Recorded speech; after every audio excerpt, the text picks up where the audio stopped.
मेरे last 20 year के gate teaching experience और थाउजेंड्स ऑफ टॉपर्स को प्रिपेयर करने के बाद मैं दावे के साथ कह सकती हूँ कि it is the last 30 days preparation strategy which decides कि who will be the topper. और मैंने नोटिस किया है कि जो बच्चे सीरियसली गेट के लिए प्रिपेयर कर रहे हैं, साल भर से पढ़ रहे हैं, वो लास्ट मोमेंट पे लास्ट 30-40 डेज़ में दे ड्रॉप देयर प्रिपरेशन, है ना, डीमोटिवेट होकर अपनी प्रिपरेशन बंद कर देते हैं। तो चलिए इस वीडियो में हम समझते हैं कि what is the difference between a topper and a dropper.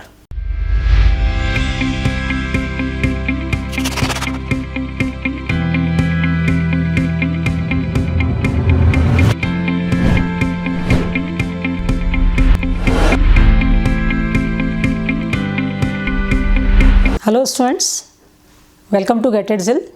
My self Jayshree Gupta. इस वीडियो में हम डिस्कस करेंगे कि how to stay motivated and how to plan your preparations in last 30 days of the GATE. तो very first thing I would like to say कि set your goal. I should be in top 10 या आई should be in top 50 and try to achieve that goal. Work hard to achieve that goal. Winner set goals and loser makes excuse. तो don't be loser, don't make any excuse कि because of that reason I was not able to prepare. Set your goal and work hard to achieve that. Second thing I would like to say कि stop comparing yourself. Don't compare yourself with someone else. He is getting good marks in test series, I am getting very less marks. Focus on yourself. What mistakes you are making in the test, that's why you are not getting good marks. Try to overcome that mistakes. Try to overcome your weakness. Winner focus on winning only, loser focus on winners. So don't focus on other कि he is getting good marks. Why I am not getting good marks? If you are getting good marks, it is very fine, well and fine. Try to improve that. But if you are not getting good marks, so focus on yourself कि where you are committing the mistake. If you focus on this thing, definitely your marks will be improved. जो मेरा experience रहा आप लोगों के साथ कि if you are at 10th position in the list, तो इन प्लेस ऑफ एन्जॉइंग कि yes I am at 10th position, आप सोचते हो कि नहीं मेरे से आगे नो और है, तो वो नो और है, इट्स ओके। आप 10th पे आप इसको एंजॉय करिए। और क्या मिस्टेक्स आपने की है, say 9 people get more marks than you, तो try to find out that errors. उन एरर्स को आप रिमूव करेंगे तो डेफिनेटली यू विल टॉप। आप ये चीज़ ज़्यादा नहीं सोचेंगे कि वो 9 पीपल आर अहेड में। आप ये चीज़ सोचिए कि मैं 10th पे हूँ, बहुत अच्छी बात है, और मैंने क्या मिस्टेक्स की है so that I am at 10th। आपसे आगे कौन है वो नहीं देखिए, अपनी वीकनेस पूरा फोकस करेंगे आप अपने पे। What are your strength, what are your weakness, how to overcome your weakness, इन चीज़ों पे पूरा फोकस रहेगा तो definitely you are able to overcome your weakness and you will be in top 10, you will be in top 1। आप top first होंगे, उसमें कोई डाउट नहीं है। तो don't focus on other people, what other people are doing, how they are preparing. Make your own strategy and work according to that strategy. Everyone will have some different strategy, everyone have different approach for studies. So what is suitable for you, follow that and you will definitely achieve a good rank. Second जो important आपको ध्यान रखना है कि don't try to read any new topic. First complete all what you have studied. Revise, उसको पूरा revise करिए, उसमें परफेक्ट होइए, फिर आप नए टॉपिक पे जाएंगे। जैसे कंप्यूटर नेटवर्क आपने कंप्लीट किया है, लेकिन कंप्यूटर नेटवर्क में some new topics are introduce this year like ICMP, DSCP, आपने हो सकता है नहीं पढ़े हो, तो first revise computer network completely, test में अपीयर हुई है, जो टॉपिक्स आपके ऑलरेडी कवर्ड है, if you are perfect with this topic, और आफ्टर दैट अगर कुछ टाइम बचता है then go for new topic. नए टॉपिक कवर करने के उसमें आप ऐसा नहीं हो कि जो आपने ऑलरेडी बहुत अच्छे से पढ़ लिया है उसको आप रिवाइज़ नहीं कर पाए। पहले रिवाइज़ करिए what you know already, then go for some new topics. पूरा सब्जेक्ट कवर करना कोई ज़रूरी नहीं है, कोई ना कोई टॉपिक तो होता ही है जो हर स्टूडेंट का वीक होता है। जो मेरा डिस्कशन होता है टॉपर्स से, उन लोगों से जो बात हुई है यही है कि हर किसी ना किसी का कोई ना कोई टॉपिक तो वीक होता ही है। कोई ना कोई सब्जेक्ट में some topics are there which creates the problem, तो उन पे नहीं फोकस करो। व्हाट यू हैव स्टडीड, जो आप कंफर्टेबल हो उनको बहुत अच्छे से फोकस करो, उनका बार बार रिविज़न करो, practice more and more questions on that topic so that you can score very well. Okay, तो जो नहीं आता है उसको ज़्यादा नहीं सोचो। It is very rare possibility कि जो आपको नहीं आता उसमें से ही क्वेश्चन आएगा, है ना। तो जो नहीं आता उस पर ज़्यादा नहीं फोकस करना, क्या आता है पॉजिटिव सोचो। ये नहीं आता, ये नहीं आता, ये नहीं आता है, तो आपको बहुत सारा लगे कि मुझे बहुत सारा नहीं आता है। तो हर सब्जेक्ट में एक एक टॉपिक ऐसा हो सकता है जो आपको कंफर्टेबल नहीं हो, तो forget about that topic, remaining subject को आप बहुत अच्छे से करो। कंप्यूटर नेटवर्क में अगर आपको TCP/IP डिफ़िकल्ट लगता है तो उसको ठीक है, छोड़ दो। 5 क्वेश्चंस भी आएंगे तो सभी 5 TCP में से नहीं आएंगे ना, रिमेनिंग 4 दूसरे टॉपिक्स में से भी आएंगे। तो इस तरह से कि पूरा सब्जेक्ट नहीं छोड़ना है, लेकिन जो टॉपिक आपको डिफ़िकल्ट लग रहा है उसको हमने नहीं भी पढ़ा है तो कोई प्रॉब्लम नहीं होगी। तो make a strict schedule for revision and test series. Strict schedule it means you have to follow that, है ना। तो what should be your revision strategy? तो in our test series we are having 8 full length test in the end. तो before full length test you should revise all the subjects. सारे subject का revision उसके पहले हो जाए, so that when you appear in the test you come to know कि what are your weak, ना कौन सा सब्जेक्ट आपको प्रॉब्लम क्रिएट कर रहा है, तो you can revise that subject during test series. तो इस तरह से आप टारगेट सेट करो और उसको अचीव करो, उसको फॉलो करो। तो आपको डेफिनेटली, क्योंकि 13 या 14 जनवरी तक आपका सिलेबस अगर कंप्लीट हो जाता है तो आपके पास सफिशिएंट टाइम रहेगा सारी चीज़ों को चेक करने के लिए।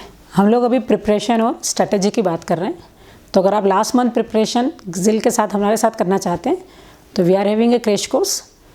आप उस क्रैश कोर्स के डिटेल्स पता कर सकते हैं बाय डाउनलोडिंग आवर ऐप। तो download the app and find out the details of crash course. इस करंट कोविड सिनेरियो में हेल्दी रहना बहुत ज़रूरी है। आप अपने को फॉर स्टडीज़ आप 1 मंथ के लिए अपने को होम क्वारंटाइन कर लीजिए। तो इससे ये होगा कि प्रिपरेशन भी आपकी अच्छी होगी और any such sort of Covid infection वो भी आप उसको अवॉइड कर लेंगे। तो नेक्स्ट पॉइंट जो मैं कवर करना चाहूँगी is stay healthy. Healthy stay करने के लिए आपको लाइफ स्टाइल चेंज करना होगा, और लाइफ स्टाइल चेंज करना is not possible in 30 days. लेकिन लाइफ स्टाइल के 2 जो एस्पेक्ट्स है वो आपको चेंज करने होंगे। एक है आपकी स्लीपिंग हैबिट। आपको अपनी स्लीपिंग हैबिट सेट करनी है according to slot of GATE allocated to you. अगर आपको मॉर्निंग का स्लॉट अलोकेट है और आपको रात में पढ़ने की आदत है, आप रात में जागते हो और मॉर्निंग का स्लॉट अलोकेट है, तो गेट वाले दिन भी आपको रात में नींद नहीं आएगी और डेफिनेटली आप उस दिन फिर अच्छा परफॉर्म नहीं कर पाएंगे ना। अगर आपका माइंड एग्जॉस्टेड है ऑलरेडी तो आप पेपर में परफॉर्म नहीं कर पाओगे। तो अगर आपको गेट में मॉर्निंग स्लॉट अलोकेट हुआ है तो आप अपनी हैबिट डालेंगे कि रात में आप प्रॉपर स्लीप लेंगे और आप अर्ली मॉर्निंग में उठ जाएंगे, है ना। इसी तरह से अगर आपको आफ्टरनून का स्लॉट अलोकेट है और आपको दिन में सोने की आदत है तो आपके लिए वहाँ पे प्रॉब्लम होगी। तो आपको अपनी स्लीपिंग हैबिट को सेट करना है according to the slot of GATE allocated to you. तो ये तो हमने डिस्कस किया कि हमको हमारा स्लीपिंग हैबिट सेट करना है according to the slot of GATE allocated. लेकिन जो प्रिपरेशन की स्ट्रेटेजी, हम 30 डेज़ में प्रिपरेशन कैसे करें? तो अगर आपने टारगेट सेट कर रखा है कि आपको 12 आवर्स स्टडी करनी है तो आपको कंटिन्यूसली 12 आवर्स नहीं बैठना है। मॉर्निंग में आप, है ना, उठे हैं आप 2-3 घंटे पढ़ेंगे, then take a break. Test दिया है, 3 आवर का टेस्ट है, टेस्ट के बाद आपको टेस्ट का एनालिसिस करना है, तो इमीडिएटली टेस्ट के बाद आप टेस्ट एनालिसिस नहीं करिए। 3 आवर्स के टेस्ट के बाद आपका माइंड एग्जॉस्ट हो जाएगा। तो take a small break, after that break आप टेस्ट का एनालिसिस परफॉर्म करिए। तो कंटिन्यूस स्टडी करने की जगह आप छोटे छोटे ब्रेक्स लेके स्टडी करिए, so that both your body and mind will be relaxed. तो स्टे हेल्दी में नेक्स्ट एस्पेक्ट है डाइट। डाइट से मेरा मतलब ये नहीं है कि आप कोई बहुत स्ट्रिक्ट डाइट चार्ट बनाओ उसको फॉलो करो। डाइट से ये कि जो भी आपके घर में बन रहा है उसको आप टाइम भी बहुत इंपॉर्टेंट है ना। तो जो भी आपके घर में बन रहा है उसको टाइमली आप लेते जाइए। Avoid outside food, avoid junk food, plus पानी जो वाटर इनटेक है वो भी प्रॉपर होना चाहिए।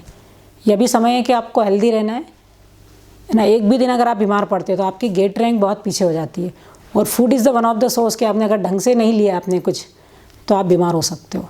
तो इसलिए अपने फूड हैबिट्स पे थोड़ा फोकस करिए। It is most crucial time for you, और you know the COVID situations. आपको देखा ही होगा आपने कि जब आप मॉल या कहीं भी किसी एग्ज़ाम के लिए अपीयर होते हैं तो बिफोर दैट आपका बॉडी टेम्परेचर चेक किया जाता है, और if it is high you are not allowed to appear in exam. तो इट मे पॉसिबल कि गेट में भी ऐसा ही कोई रूल वो फॉलो करें। तो आपको ऐसी कोई भी सिचुएशन अवॉइड करनी है कि आप जिससे बीमार हो जाएं।